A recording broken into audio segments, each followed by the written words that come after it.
Panorama group, जो सोचता है वो करता है।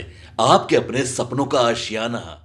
नमस्कार, न्यूज फॉर नेशन देख रहे हैं आप और मैं हूं अदिति आपके साथ। बिहार के पॉलिटिकल गलियारों में एक बार फिर से चुनावी टेम्परेचर जो है वो हाई होता जा रहा है, क्योंकि राज्यसभा की 5 सीटों के लिए होने वाला जो चुनाव है उस पर लगभग 4 सीटों की तस्वीरें क्लियर है, लेकिन 5वें पर पेच अभी भी फंसा हुआ है। और ऐसा कहा जा रहा है, माना जा रहा है कि इस बार छोटे दल जो है वो इस 5वें सीट के लिए किंग मेकर साबित होते जा रहे हैं। और जैसे जैसे समय नजदीक आ रहा है वैसे वैसे ही इस 5वें सीट पे जो लड़ाई होने वाली है, जो घमासान होने वाला है, उसका जो प्रक्रिया है पूरा, वो बस नंबर गेम से आगे निकल चुका है। क्योंकि अब ये जो पूरा मामला है वो स्ट्रैटेजी, मैनेजमेंट, इन सब पे आकर फंसा है। लेकिन क्यों हम ऐसा कह रहे हैं कि 5वीं सीट पर ये पूरी बात फंसी हुई है? चलिए आपको ये पूरा मैथ हम इस रिपोर्ट के जरिए समझाते हैं। बिहार में राज्यसभा की 5 सीटों के लिए 16 मार्च को होने वाला चुनाव अब महज आंकड़ों का नहीं बल्कि रणनीति और सियासी प्रबंधन का खेल बनता जा रहा है।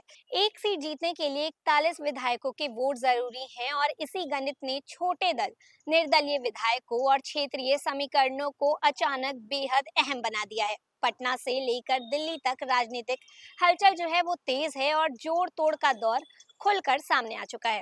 बिहार विधानसभा के मौजूदा समीकरणों के आधार पर एनडीए की 4 सीटों पर जीत लगभग सुनिश्चित मानी जा रही है, लेकिन 5वीं सीट पर तस्वीर अब भी साफ नहीं है। इस एक सीट के लिए सत्ता पक्ष और विपक्ष के बीच सहमत का खेल जो है वो शुरू हो चुका है।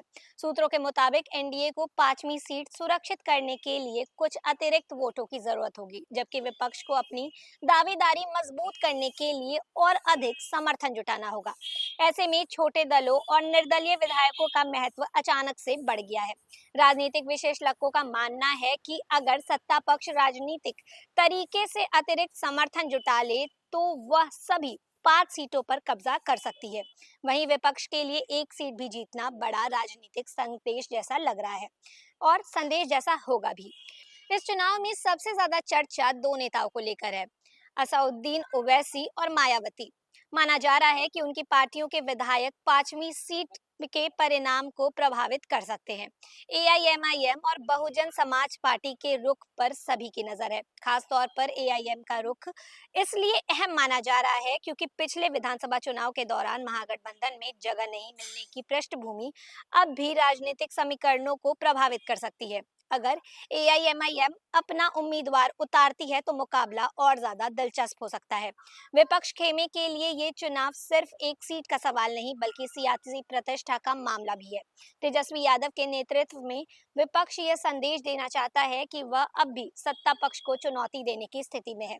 यदि विपक्ष 5वीं सीट जीतने में सफल रहता है तो ये न केवल मनोवैज्ञानिक बढ़त होगी बल्कि राष्ट्रीय राजनीति में भी उसका प्रभाव पड़ने वाला संकेत माना जाएगा। सत्ता पक्ष के अंदर भी राज्यसभा टिकट को लेकर हलचल कम नहीं है। उपेंद्र कुशवाहा का कार्यकाल समाप्ति की ओर है और उनके समर्थक पुनर्नियुक्ति की मांग कर रहे हैं। वहीं लोक जनशक्ति पार्टी रामविलास में भी राज्यसभा सीट को लेकर अटकलें जारी है। पार्टी की ओर से किसी उम्मीदवार बनाया जाएगा, इस पर अंतिम निर्णय चिराग पासवान को लेना है। इन सब के बीच ये साफ है कि ये चुनाव सिर्फ सत्ता बनाम विपक्ष की लड़ाई नहीं बल्कि दलों के भीतर शक्ति संतुलन और भविष्य की राजनीतिक रणनीति का भी अहम पड़ाव बन चुका है। 5वीं सीट का परिणाम ये तय होगा और ये भी तय करेगा कि बिहार की राजनीति में किसकी रणनीति ज्यादा कारगर साबित होती है। तो फिलहाल इस खबर के लिए बस इतना ही। ऐसे ही लगातार जानकारियों के लिए बने रहे न्यूज फॉर नेशन के साथ। तब तक के लिए नमस्कार।